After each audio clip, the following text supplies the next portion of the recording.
মৃত ব্যক্তিকে গোসল দেওয়া সুন্নত পদ্ধতি উপস্থাপন করব। যে খাটের উপরে মৃতকে গোসল দেবে তাকে 3 বার লোবা নাগর বাতি দ্বারা ধুনা দেবে।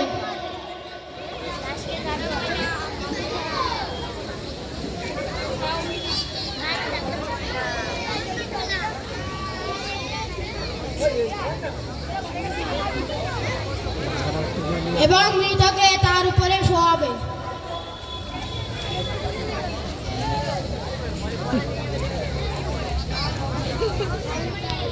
শরীরের কাপড় কাটবে লুঙ্গি দিয়ে সতর ঢেকে দিয়ে শরীরের কাপড় লুঙ্গি না সরিয়েই ভিতরে ভিতরে খুলে ফেলবে।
তারপর পেটের উপর আস্তে আস্তে হাত দিয়ে চাপ দেবে। মনে রাখবে যে অঙ্গ জীবিত অবস্থায় হাত লাগানো নিষেধ ছিল। মৃত্যুর পর সেই অঙ্গে কোনো কাপড় বা দস্তানা ব্যতীত স্পর্শ করা জায়েজ নয়।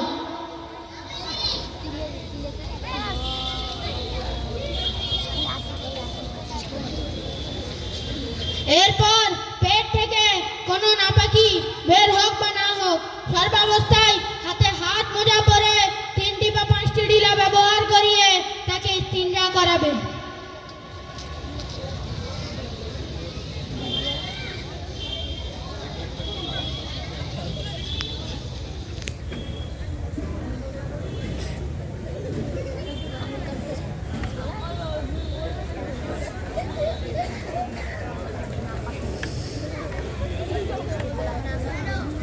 এরপর পানি দিয়ে ধুয়ে পবিত্র করবে।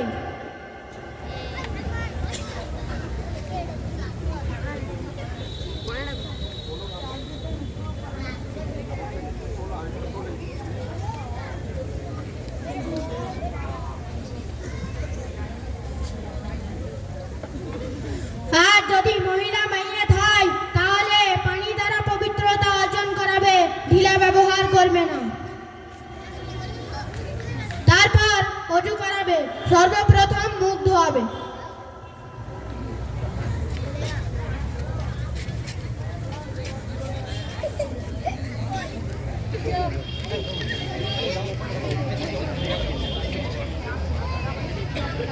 তারপর উভয় হাত কোন পর্যন্ত ধোয়াবে।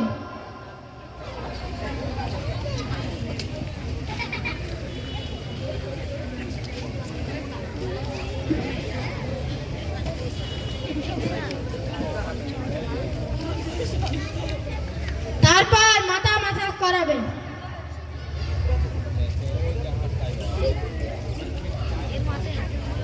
তারপর উভয় পায়ের তালু ধোয়াবে।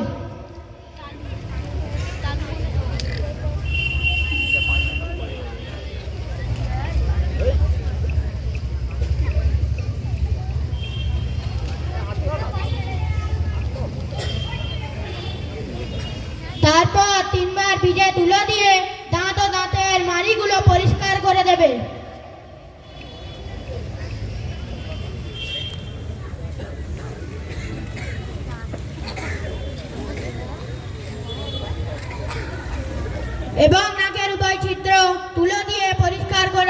জায়েজ।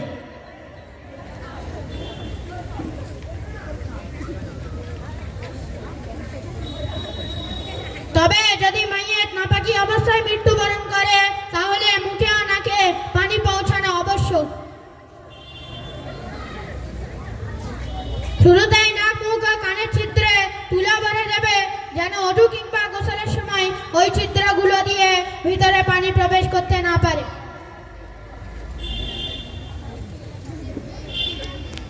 যখন ওযু শেষ হবে তখন সাবান ইত্যাদি দ্বারা মাথা ধুয়ে দেবে।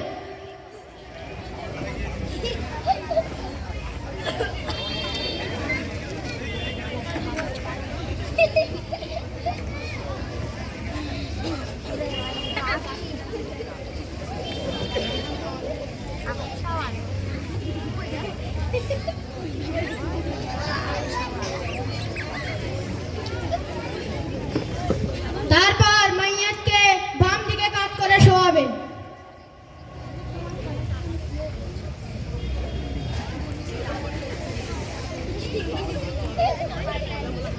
এবং কন্দুর মিশ্রিত পানি মাথা থেকে পা পর্যন্ত 3 বার ঢালবে, যেন বাম পাশ পর্যন্ত পৌঁছে যায়।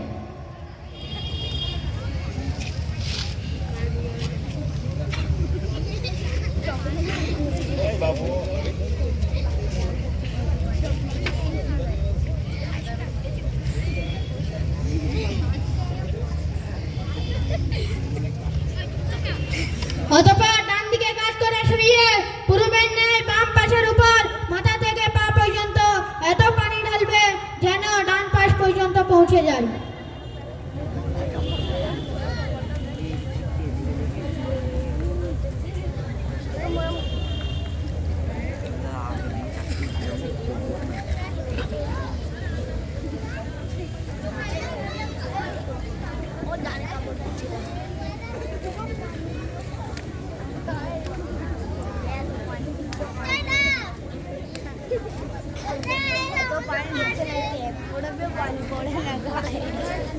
তারপর মাইয়াতকে নিজের শরীরে হেলান দিয়ে বসাবে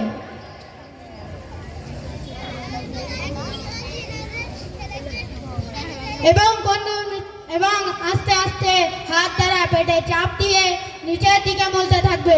যদি কোনো নাপাকি বের হয় তাহলে তা মুছে ফেলবে।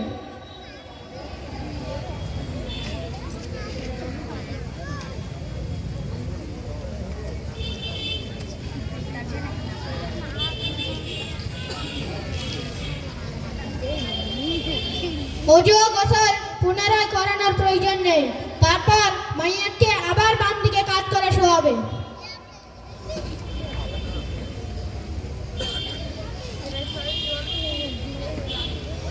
এবং কন্দুর মিশ্রিত পানি মাথা থেকে পা পর্যন্ত 3 বার ঢালবে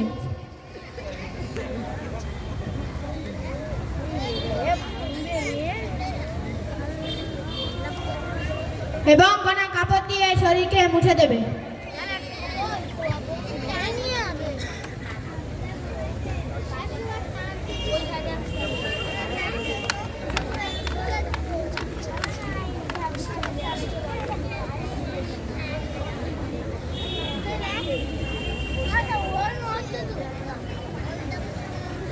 যদি বেরি পাতা সিদ্ধ করা পানির ব্যবস্থা করা সম্ভব না হয় তাহলে হালকা কুসুম গরম পানি যথেষ্ট, তা দিয়ে গোসল দিয়ে দেবে। অত্যাধিক গরম পানি দ্বারা গোসল দেবেন। বিশেষ দ্রষ্টব্য, গোসল দেওয়ার যে পদ্ধতি উপরে আলোচিত করা হয়েছে তা সুন্নত পদ্ধতি। যদি কেউ এইভাবে গোসল না দেয় বরং একবার সারা শরীরকে ধুয়ে দেয় তাতেও ফরজ আদায় হয়ে যাবে। যখন গোসলের কাজ শেষ হবে তখন মাথায় আতর বা সুগন্ধি লাগিয়ে দেবে। পুরুষ হলে দাড়িতেও লাগিয়ে দেবে।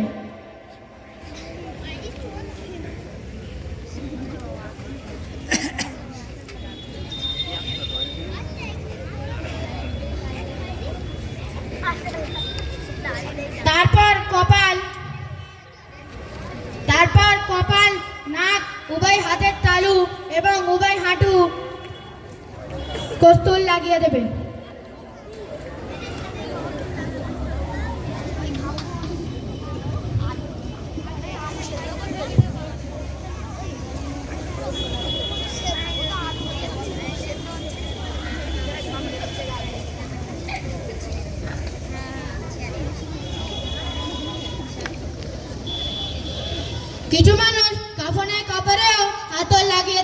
এবং তুলে আতা লাগিয়ে কানে রেখে দেয়। এসব মূর্খতার পরিচয়। শরীয়তে যতটুকু করতে বলা হয়েছে ততটুকুই করা উচিত, তার থেকে বেশি করা যাবে না। মাসালা, মাথার চুল আঁচড়াবে না, নখ বা শরীরের অন্যান্য লোম ও চুলও কাটবে না, যেভাবে ছিল সেভাবেই রেখে দেবে। মাসালা, মাইয়াতকে তার কোনো আত্মীয় গোসল দেওয়া সবচেয়ে উত্তম, না হলে কোনো দিনদার নামাজি লোক গোসল দেবে। মাসালা, মাইয়াতকে গোসল দেওয়ার পর নিজেও গোসল করে নেওয়া মুস্তাহাব।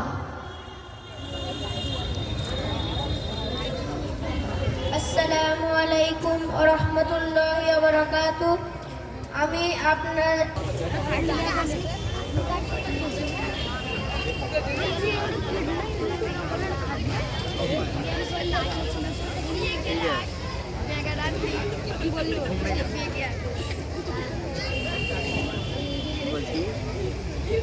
তার উপর এজারকে বেছাবে।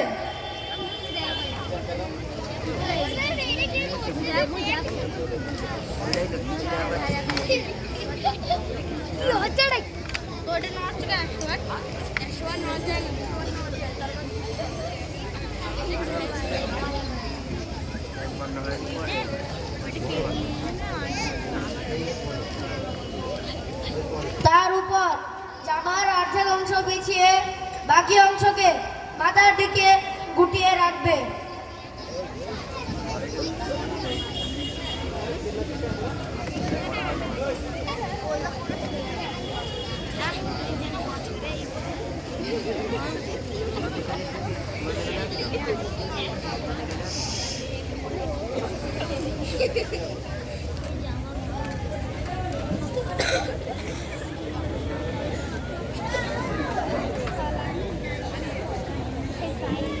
তারপর মাইয়াতকে তাদের জামার নিজের অংশে শুইয়ে ওড়ানো অংশের কলার দিয়ে মাথা ঢুকিয়ে জামা পরিয়ে দেবে।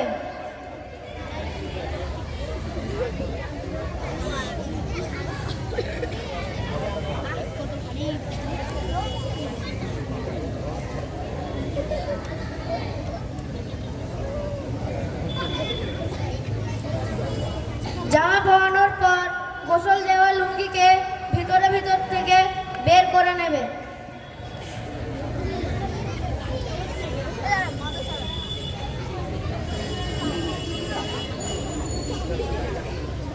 তারপর এজারকে প্রথমে বাম দিক থেকে অতঃপর ডান দিক থেকে গায়ে জড়িয়ে দেবে।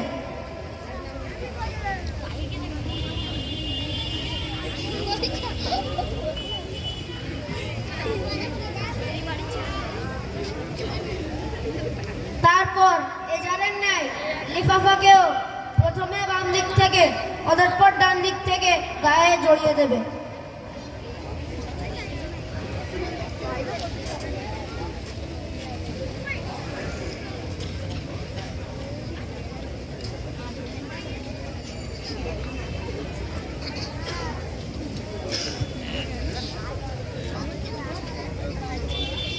সর্বশেষ মাথার শেষ অংশ ও পায়ের শেষ অংশকে একটি কাপড়ের টুকরো বা দড়ি দিয়ে বেঁধে দেবে।